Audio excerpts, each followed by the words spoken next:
जय माता दी मित्रों, आपका मैं बहुत बहुत स्वागत करती हूँ अपनी चैनल मेरी प्यारी कालका माँ में।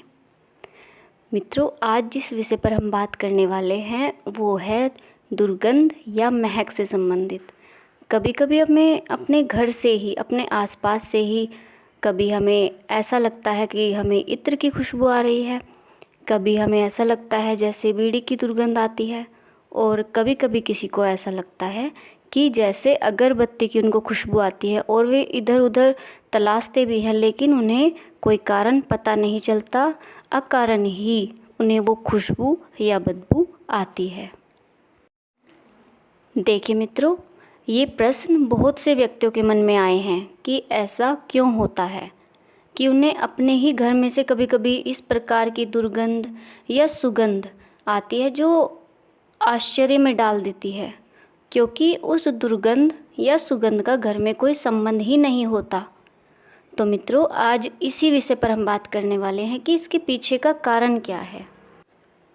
मित्रों, यदि आप पूजा कर रहे होते हैं या अपना कोई कार्य कर रहे होते हैं या फिर आप आराम से बैठे हुए हैं तो अचानक आपको किसी फूल की खुशबू आती है। आप कह सकते हैं कि गुलाब की या चमेली की या अन्य किसी फूल की खुशबू आपको आती है और वो आपके पास से होकर गुजर जाती है, और ये कुछ सेकंड्स के लिए ही होता है और फिर वो एकदम से बंद हो जाती है आनी। तो मित्रों, यदि आपको भी गुलाब या केवड़े या चमेली इत्यादि की खुशबू आती है अपने पास से, तो इसका अर्थ ये है कि आपके पास से कोई सकारात्मक शक्ति गुजरी है, क्योंकि वो उसकी ऊर्जा वहाँ पर मौजूद थी, उसी के कारण आपको ये खुशबू आई है। यदि पूजा करते समय आपको खुशबू आती है तो इसका अर्थ ये है कि आपके इष्ट की ऊर्जा आपके पास मौजूद है, और पूजा के दौरान आपके इष्ट के गण भी आते हैं, वे भी चक्कर लगाते हैं। इसलिए गुरुजन कहते हैं कि कभी भी मंदिर को बंद रखकर पूजा नहीं करनी चाहिए, दरवाज़ा खुला रखें।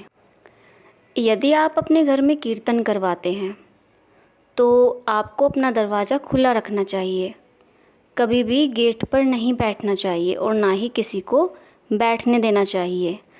एक स्थान खाली छोड़े, उसके सामने कोई व्यक्ति ना बैठे, क्योंकि इष्ट देव की शक्तियाँ, या आप कह सकते हैं कि उनकी ऊर्जाओं का आगमन होता है। तो यदि वे गेट बंद देखते हैं या भीड़ देखते हैं तो वे वापस लौट जाते हैं, तो उन्हें रास्ता अवश्य दें जिससे कि वे प्रवेश कर सकें, और उनके आने के समय पर भी आपको खुशबू का एहसास होता है। इसी प्रकार यदि आपको खुशबू आती है तो इसका अर्थ होता है कि दिव्य शक्ति आपके पास आती है। दूसरी परिस्थिति की यदि बात करें तो वो दुर्गंध से संबंधित है। आपको ऐसा लगता है कि जैसे बीड़ी की दुर्गंध आपको आ रही है और आप देखते हैं अपने आसपास, लेकिन उसका इस्तेमाल कोई नहीं कर रहा होता, लेकिन धुएं से जो दुर्गंध उत्पन्न होती है ऐसा आपको एहसास होता है। तो इसका अर्थ ये है कि आपके पास कोई नकारात्मक ऊर्जा है, कोई प्रेत है या अन्य कोई आत्मा है जो अपने समय में बीड़ी का इस्तेमाल करती थी, जिसकी दुर्गंध अब भी उसमें समाई है, और उसके आने से आपके पास जब वो आता है या गुजरता है तो उसका एहसास आपको होता है। यदि आपको भी ऐसी दुर्गंध का एहसास होता है तो आपको समझ लेना चाहिए कि आपके पास से कोई नकारात्मक ऊर्जा गुजरी है। और यदि आपको ऐसा एहसास होता है कि आपको प्रत्येक समय, हर समय आपको एक दुर्गंध का एहसास होता है, तो इसका अर्थ मित्रों ये है कि वो आपसे जुड़ी हुई है और वो लगातार आपके साथ रहती है। मित्रों, इत्र की यदि मैं बात करूं तो एक विशेष बात इससे संबंधित है कि यदि आप इत्र लगाकर या खुशबू लगाकर अपने घर से बाहर निकलते हैं, या तो रात में या दोपहर में, तो उस वक्त नकारात्मक ऊर्जाओं का प्रभाव होता है। इनमें या तो कोई चुड़ैल, पीर, प्रेत या अन्य कोई आत्मा जो इस खुशबू से आकर्षित होती है और उस व्यक्ति से आकर लग जाती है। फिर उस व्यक्ति को ये परेशान करते हैं और व्यक्ति को कोई रास्ता नहीं मिल पाता। तो मित्रों, ये छोटी छोटी बातें ध्यान रखने योग्य होती हैं।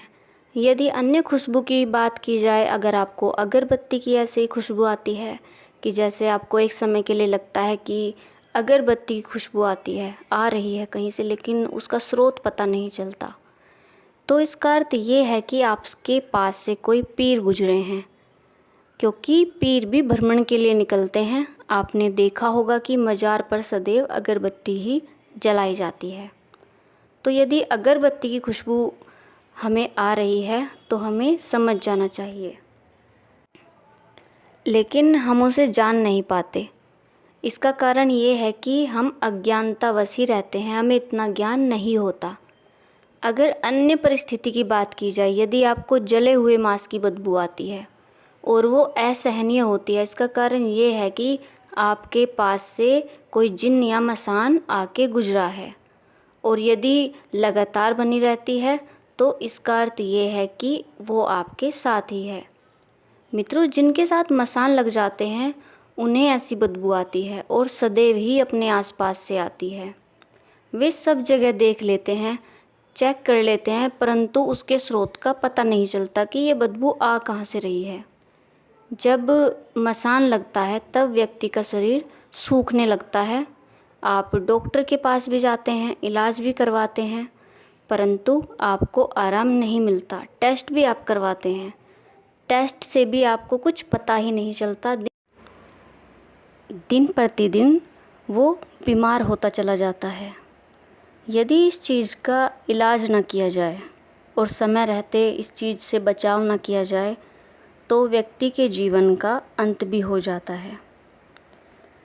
ये तंत्र के द्वारा भी भेजा जाता है या ये स्वयं भी हो जाता है, तो इसका सही से इलाज करवाना अनिवार्य है। तो मित्रों, ये छोटी छोटी सी कुछ सावधानियां होती हैं जिन्हें हमें रखना चाहिए, और अज्ञानतावश हम ऐसी परिस्थिति में फंस जाते हैं कि जिससे हमें निकलना काफ़ी मुश्किल हो जाता है। तो ये सब जानकारियाँ थी दुर्गंध व सुगंध आने के संबंध में। तो मित्रों, आपको ये जानकारी कैसी लगी? आशा करती हूँ अच्छी ही लगी होगी। मिलती हूँ आपको एक नए विषय के साथ। अगर आप मेरे चैनल पर नए हैं तो प्लीज़ मेरे चैनल को सब्सक्राइब करें और वीडियो को लाइक करें। मिलती हूँ एक नए विषय के साथ, तब तक के लिए जय माता दी, हर हर महादेव।